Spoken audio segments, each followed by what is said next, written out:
नमस्कार दोस्तों, स्वागत है आप सभी का हमारे YouTube चैनल शिव पार्वती धार्मिक कथा में। आज मैं आप सभी को शनिवार व्रत की कथा सुनाऊंगी। शनि देव को ग्रहों का राजा कहा जाता है। इनके क्रोध से सभी बचने की कोशिश करते हैं, वरना व्यक्ति पर मुसीबतों का पहाड़ टूट जाता है। इसलिए इन्हें प्रसन्न करने के लिए शनिवार व्रत रखा जाता है। व्यक्ति शनि दोष से बचने और उन्हें शांत रखने के लिए अनेक उपाय करता है। शनि कृपा से व्यक्ति को सुख और वैभव की प्राप्ति होती है। जो लोग शनिवार का व्रत करते हैं उनको पूजा के समय शनिवार व्रत कथा सुननी चाहिए। तो आइए सुनते हैं शनिवार व्रत की कथा। एक बार सभी 9 ग्रहों सूर्य, चंद्र, मंगल, बुध, बृहस्पति, शुक्र, शनि, राहु और केतु में बहस हो गई, कौन सबसे बड़ा है। आपस में लड़ने के बाद सभी देवराज इंद्र के पास पहुंच गए। इंद्र असमंजस की स्थिति में निर्णय नहीं दे पाए, परंतु उन्होंने सभी ग्रहों को सुझाव दिया कि पृथ्वी पर राजा विक्रमादित्य ही इसका फैसला कर सकते हैं, क्योंकि वो बहुत ही न्यायप्रिय राजा हैं। तब सभी ग्रह पृथ्वी पर राजा विक्रमादित्य के पास गए और अपने आने का कारण बताया। राजा उनकी समस्या को सुनकर बहुत परेशान हो गए। उनका चिंतित होना उचित था, क्योंकि जिसको भी किसी से छोटा बताया जाता तो वो गुस्सा हो जाता। राजा के काफी सोच विचार के बाद उन्हें एक उपाय सूझा। उन्होंने स्वर्ण, रजत, कांस्य, पीतल, सीसा, रांगा, जस्ता, अभ्रक और लौह से 9 सिंहासन का निर्माण करवाया और उन्हें क्रम से रख दिया गया।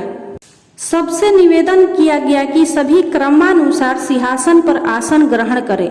शर्त यह रखा गया कि जो सबसे अंतिम में सिंहासन पर आसन ग्रहण करेगा वही सबसे छोटा माना जाएगा, जिसकी वजह से शनि देव सबसे बाद में आसन प्राप्त कर सके और सबसे छोटे कहलाएं।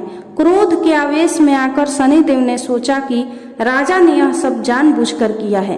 क्रोधित होकर राजा से कहा कि हे राजा, तू मुझे नहीं जानता। सूर्य एक राशि में 1 महीना, चंद्रमा 2.25 महीने 2 दिन, मंगल 1.5 महीना, बृहस्पति 13 महीने, बुध और शुक्र 1-1 महीने विचरण करते हैं, लेकिन मैं 2.5 से 7.5 साल तक रहता हूँ। मैंने बड़े बड़े का विनाश किया है। श्री राम की 7.5 आने पर उन्हें जंगल जंगल भटकना पड़ा और रावण की आने पर लंका को बंदरों की सेना से परास्त होना पड़ा। क्रोधित शनिदेव ने राजा से कहा कि अब तुम्हें सावधान रहने की जरूरत है। इतना कहकर शनिदेव क्रोधित होकर वहां से चले गए। समय गुजरता गया और काल चक्र का पहिया घूमते हुए राजा की 7.5 आ ही गई। तब शनिदेव घोड़ों का सौदागर बनकर राजा के राज्य में गए। उनके साथ अच्छे नस्ल के बहुत सारे घोड़े थे। जब राजा को सौदागर के घोड़ों का पता चला तो अश्वपाल को अच्छे घोड़े खरीदने के लिए भेजा। अश्वपाल ने कई अच्छे घोड़े खरीदे। इसके अलावा सौदागर ने उपहार स्वरूप एक सर्वोत्तम नस्ल के घोड़े को राजा की सवारी हेतु दिया। राजा विक्रमादित्य जैसे ही उस घोड़े पर बैठे वह सरपट वन की ओर भागने लगा। जंगल के अंदर पहुंचकर वह गायब हो गया। राजा उस जंगल में भूखे प्यासे भटकते रहे। अचानक उन्हें एक ग्वाला दिखाई दिया, जिसने राजा की प्यास बुझाई। राजा प्रसन्नता में उसे अपनी अंगूठी देकर नगर की तरफ चले गए। वहां एक सेठ की दुकान पर पहुंचकर उन्होंने जल पिया और अपना नाम वीका बताया। भाग्यवश उस दिन सेठ की खूब आमदनी हुई। सेठ खुश होकर राजा को अपने साथ घर लेकर गया। सेठ के घर में खूंटी पर एक हार टंगा था, जिसको खूंटी निगल रही थी। देखते ही देखते हार पूरी तरह से गायब हो गई। सेठ वापस आया तो हार गायब था। उसे लगा कि वीका ने ही उसे चुराया है। सेठ ने वीका को कोतवाल से पकड़वा दिया और दंड स्वरूप राजा उसे चोर समझकर उसके हाथ पैर कटवा दिया। अपंग अवस्था में उसे नगर के बाहर फेंक दिया गया। तभी वहां से एक बनिया गुजर रहा था, जिसको वीका पर दया आ गई। उसने वीका को अपनी गाड़ी में बैठा लिया। कुछ समय बाद राजा की शनि दशा समाप्त हो गई। वर्षा काल आने पर वीका मल्हार गाने लगा। एक नगर की राजकुमारी मनभावनी ने मल्हार सुनकर मन ही मन प्रण कर लिया कि जो भी इस राग को गा रहा है वो उसी से विवाह करेगी। उसने अपनी दासियों को उसे खोजने के लिए भेजा, परंतु वापस आकर उन सभी ने बताया कि वह एक अपंग आदमी है। राजकुमारी यह जानकर भी नहीं मानी और अगले दिन ही वह अनशन पर बैठ गई। जब लाख समझाने पर राजकुमारी नहीं मानी, तब राजा ने उस बनिया को बुलावा भेजा और वीका से विवाह की तैयारी करने के लिए कहा। वीका से राजकुमारी का विवाह हो गया। एक दिन वीका के स्वप्न में शनिदेव ने आकर कहा कि देखा राजन, तुमने मुझे छोटा बताकर कितना दुख झेला है। राजा ने क्षमा मांगते हुए हाथ जोड़कर कहा कि हे शनिदेव, जैसा दुख मुझे दिया है किसी और को ऐसा दुख मत देना।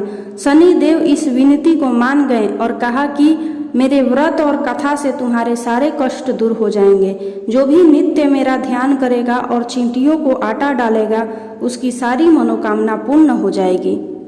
शनिदेव ने राजा को हाथ पैर भी वापस दिए। दूसरे दिन जब सुबह राजकुमारी की आंख खुली तो वह आश्चर्यचकित हो गई। वीका ने मनभावनी को बताया कि वह उज्जैन का राजा विक्रमादित्य है।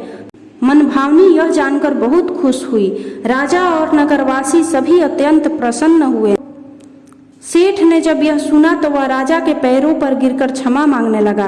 राजा ने कहा कि यह सब शनि देव के प्रकोप का प्रभाव था और इसमें किसी का कोई दोष नहीं है। सेठ ने निवेदन करते हुए कहा कि मुझे शांति तभी मिलेगी जब आप मेरे घर चलकर भोजन करेंगे। सेठ ने कई प्रकार के व्यंजनों से राजा का सत्कार किया। जब राजा भोजन कर रहे थे तभी जो खूंटी हार निगल गई थी वही अब उसे उगल रही थी। सेठ ने अनेक मोहरे देकर राजा का धन्यवाद किया और अपनी कन्या श्री कंवरी से पाणी ग्रहण कर निवेदन किया। राजा ने सहर्ष स्वीकार कर लिया। राजा अपनी दोनों रानियों मनभावनी और श्री कंवरी को लेकर उज्जैनी नगरी लौट आए।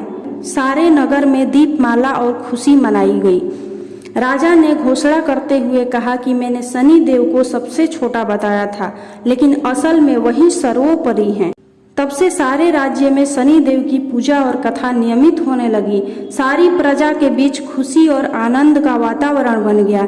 शनि देव के व्रत की कथा को जो भी सुनता या पढ़ता है उसके सारे दुख दूर हो जाते हैं।